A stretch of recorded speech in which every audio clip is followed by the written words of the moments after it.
BJP में राष्ट्रीय अध्यक्ष के चुनाव की प्रक्रिया चल रही है। ऐसे में सभी की नजरें इस बात पर हैं कि केंद्र की सत्ता में बैठे पार्टी की कमान किसके हाथ में होगी। जेपी नड्डा एक बार फिर से अध्यक्ष बनेंगे या फिर किसी और नाम पर मुहर लगाई जाएगी। वैसे भी इस बात के संकेत मिल रहे हैं कि पार्टी अध्यक्ष मोदी सरकार में शामिल किसी मंत्री को भी बनाया जा सकता है। फिलहाल 3 नाम सबसे आगे बताए जा रहे हैं, जिसमें पहला नाम मध्य प्रदेश के पूर्व सीएम और केंद्रीय कृषि मंत्री शिवराज सिंह चौहान का है। दूसरा नाम राजस्थान की पूर्व सीएम वसुंधरा राजे सिंधिया का है। अगर राज्य अध्यक्ष बनाई जाती हैं, तो वो बीजेपी की राष्ट्रीय अध्यक्ष बनने वाली पहली महिला होंगी। और इस कड़ी में तीसरा नाम भूपेंद्र यादव का है।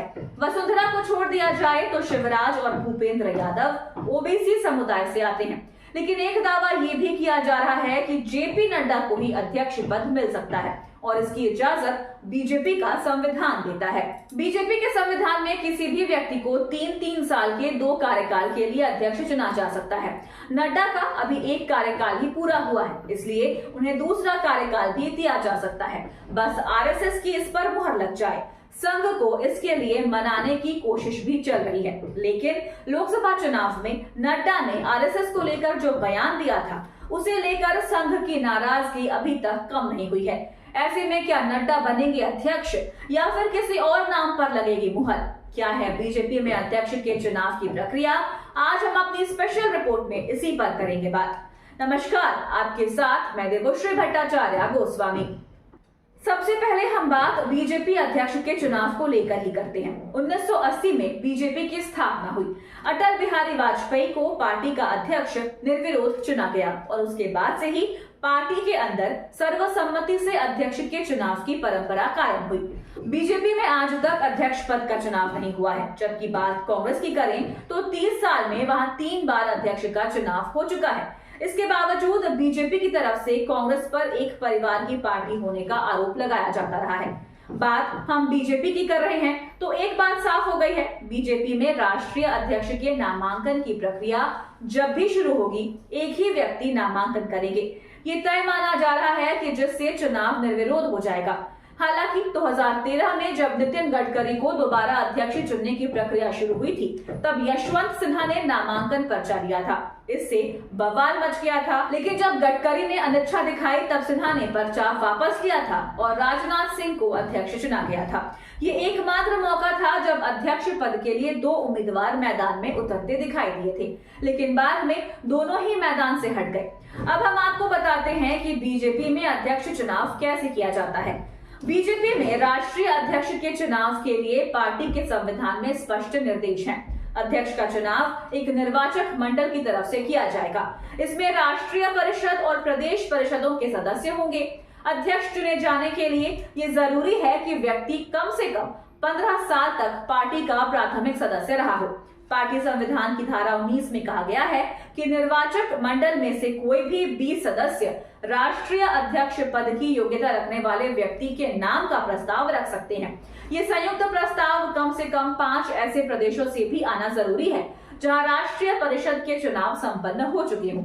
इसके अलावा इस तरह के चुनाव के लिए नामांकन पत्र पर उम्मीदवार की स्वीकृति भी जरूरी है। भाजपा के संविधान के मुताबिक कम से कम 50% राज्यों में संगठन चुनाव के बाद ही राष्ट्रीय अध्यक्ष का चुनाव किया जा सकता है। इस लिहाज से देश के 29 राज्यों में से 15 राज्यों में संगठन के चुनाव के बाद ही भाजपा के राष्ट्रीय अध्यक्ष का चुनाव होता है।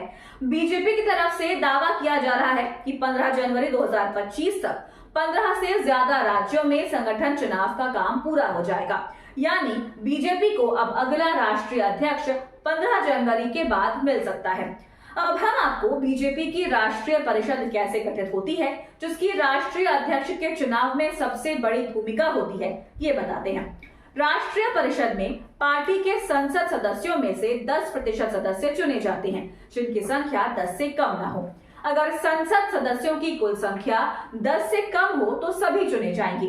परिषद में पार्टी के सभी पूर्व राष्ट्रीय अध्यक्ष, प्रदेशों के अध्यक्ष, लोकसभा, राज्यसभा में पार्टी के नेता, सभी प्रदेशों की विधानसभाओं और विधान परिषदों में पार्टी के नेता सदस्य होंगे।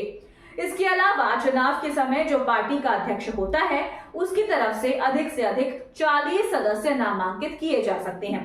राष्ट्रीय कार्यकारिणी के सभी सदस्य भी इसमें शामिल होते हैं। विभिन्न मोर्चों और प्रकोष्ठों के अध्यक्ष और संयोजक भी सदस्य होते हैं। सभी को 100 रुपए का सदस्यता शुल्क देना पड़ता है। अब बात बीजेपी के संगठन के ढांचे की करते हैं। बीजेपी का पूरा संगठन राष्ट्रीय से लेकर स्थानीय स्तर तक तकरीबन 7 भागों में बटा है। राष्ट्रीय स्तर पर राष्ट्रीय परिषद और राष्ट्रीय कार्यकारिणी, प्रदेश स्तर पर प्रदेश परिषद और प्रदेश कार्यकारिणी होती है। इसके बाद क्षेत्रीय समितियां, जिला समितियां, मंडल समितियां होती हैं। फिर ग्राम और शहरी केंद्र होते हैं और स्थानीय समितियों का भी गठन होता है। स्थानीय समिति 5000 से कम की जनसंख्या पर गठित होती है। अभी हमने आपको बीजेपी के राष्ट्रीय अध्यक्ष के चुनाव और पार्टी के संगठन की स्थिति के बारे में बताया। अब हम बताते हैं कि आखिर बीजेपी के राष्ट्रीय अध्यक्ष के चुनाव में इस बार तस्वीर साफ क्यों नहीं हो पा रही है। आमतौर पर बीजेपी में अगला राष्ट्रीय अध्यक्ष कौन होगा ये पहले से ही तय हो जाता है। बीजेपी हाईकमान, जिसमें आमतौर पर 3 से 4 नेता शामिल होते हैं, उनकी और संघ के नेताओं की सहमति के बाद एक नाम तय हो जाता था, जिस पर पार्टी की राष्ट्रीय परिषद की बैठक में मुहर लगा दी जाती थी और चुनाव निर्विरोध हो जाता था। लेकिन इस बार मामला फंसा हुआ दिखाई दे रहा है। दरअसल जेपी नड्डा के बयान के बाद से आरएसएस की तरफ से साफ कर दिया गया है कि इस बार मोदी शाह की पसंद पर वो मुहर नहीं लगाएगा, बल्कि आरएसएस की पसंद में मोदी शाह को मुहर लगानी है। आरएसएस की तरफ से इसे लेकर 3 नाम दिए गए थे, जिसमें सबसे पहले नाम को मोदी शाह खारिज कर चुके हैं। वो नाम था संजय जोशी का। इसके अलावा जो दूसरे नाम आरएसएस की तरफ से दिए गए हैं वो शिवराज सिंह चौहान और वसुंधरा राजे सिंधिया के हैं, जबकि बीजेपी हाईकमान की तरफ से अब जो नाम सामने आ रहा है वो भूपेंद्र यादव का है। लेकिन इस समय बीजेपी के लिए सबसे मुश्किल जो चीज दिखाई दे रही है वो दलितों का गुस्सा, जो अंबेडकर पर अमित शाह के बयान ने बढ़ा रखा है। ऐसे में ये भी कहा जा रहा है कि पार्टी किसी दलित नेता को भी अध्यक्ष पद की जिम्मेदारी सौंप सकती है। अगर ऐसा होता है तो बीजेपी में दूसरी बार होगा जब कोई दलित पार्टी का अध्यक्ष बनेगा। इससे पहले बंगारू लक्ष्मण, जो दलित समुदाय से आते हैं, बीजेपी के अध्यक्ष रह चुके हैं, लेकिन वो रिश्वत विवाद में फंस गए थे, जिस कारण से उन्हें इस्तीफा देना पड़ा था। कांग्रेस इस समय दलितों के अपमान को लेकर बीजेपी की जबरदस्त घेराबंदी में जुटी हुई है और इसी के चलते बीजेपी के अंदर भी दलित अध्यक्ष दिए जाने पर विचार हो रहा है। अगर किसी दलित को अध्यक्ष चुना जाता है तो अर्जुन राम मेघवाल का नाम सबसे आगे माना जा रहा है। वैसे आरएसएस का जोर दक्षिण भारत से पार्टी का अध्यक्ष चुनने पर है।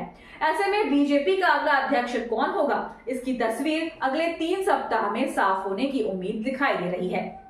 तो आपको हमारा ये वीडियो कैसा लगा, हमें कमेंट करके अपनी राय जरूर दीजिएगा। अगर आप ये वीडियो फेसबुक पर देख रहे हैं तो हमारे पेज को लाइक करें, और अगर आप ये वीडियो यूट्यूब पर देख रहे हैं तो हमारे चैनल को सब्सक्राइब करना ना भूलें।